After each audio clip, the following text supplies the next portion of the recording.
Bon matin et bienvenue à la réflexion. Jésus nous parle aujourd'hui. Que la paix, la joie et l'amour du Christ soient avec vous. Alors ce matin, Jésus présente un centurion romain qui a une foi à toute épreuve, une foi très grande en Jésus. Nous sommes rassemblés au nom du Père et du Fils et du Saint-Esprit. Amen.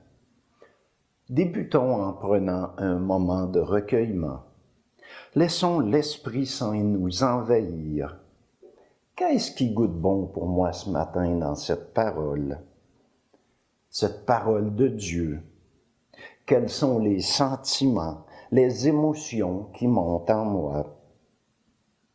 Prenons un moment de silence. Jésus, le roi des rois, c'est Jésus, le bon pasteur. Alléluia, Alléluia, Alléluia, Alléluia, Amen. Le Seigneur soit avec vous et avec votre esprit. Lecture de l'Évangile de Jésus-Christ selon saint Matthieu. Gloire à toi, Seigneur. Seigneur, purifie mon esprit, purifie ma bouche, purifie mon cœur. En ce temps-là, comme Jésus était entré à Capharnaüm, un centurion romain s'approcha de lui et le supplia. « Seigneur, mon serviteur est couché à la maison, paralysé, et il souffre terriblement. » Jésus lui dit, « Je vais aller moi-même le guérir. » Le centurion reprit, « Seigneur, je ne suis pas digne que tu entres sous mon toit. Mais dis seulement une parole et mon serviteur sera guéri. Moi-même, qui suis soumis à une autorité, j'ai des soldats sous mes ordres. À l'un je dis va, et il va. À l'autre je dis viens, et il vient. Et à mon esclave, fais ceci, et il le fait. » À ces mots, Jésus fut dans l'admiration et dit à ceux qui le suivaient, « Amen, amen, je vous le déclare, chez personne en Israël je n'ai trouvé une telle foi. Ainsi, je vous le dis, beaucoup viendront de l'Orient et de l'Occident et prendront place avec Abraham, Isaac et Jacob au festin du royaume de Dieu. » Acclamons la parole de Dieu. Louange à toi, Seigneur Jésus.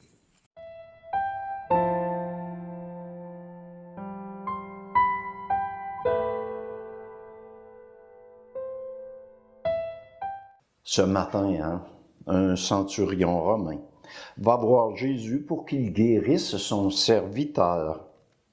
Jésus lui répond qu'il va y aller lui-même le guérir. Mais le centurion lui répond, « Seigneur, je ne suis pas digne que tu entres sous mon toit, mais dis seulement une parole et mon serviteur sera guéri. » Quelle belle preuve de foi! Il a entendu parler des guérisons miraculeuses que Jésus est capable de réaliser. Pour réaliser de tels miracles, il faut qu'il soit envoyé par Dieu. Et Jésus est Dieu lui-même. Sa foi au centurion romain est si forte en les capacités de guérison que si Jésus le désire, il peut même guérir à distance, sans toucher ou voir le malade. C'est une telle foi qu'il habite, une foi en un Dieu unique. Jésus est dans l'admiration et le laisse voir et entendre par ses paroles. Amen, amen, je vous le déclare. Chez personne en Israël, je n'ai trouvé une telle foi.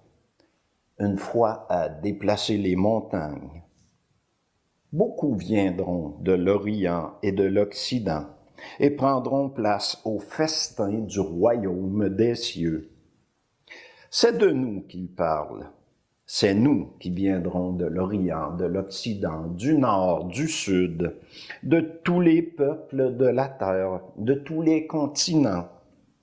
Avons-nous une telle foi en Dieu? Une telle foi qui nous habite?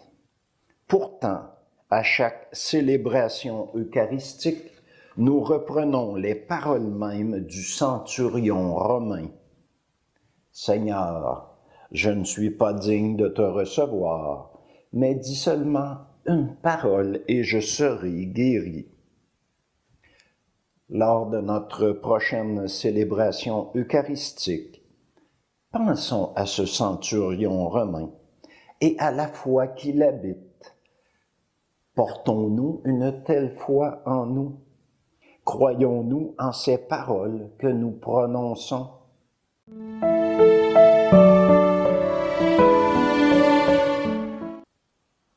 Alors je vous souhaite une bonne journée. Seigneur, augmente en nous la foi et que notre Dieu d'amour vous bénisse au nom du Père, du Fils et du Saint-Esprit. Amen.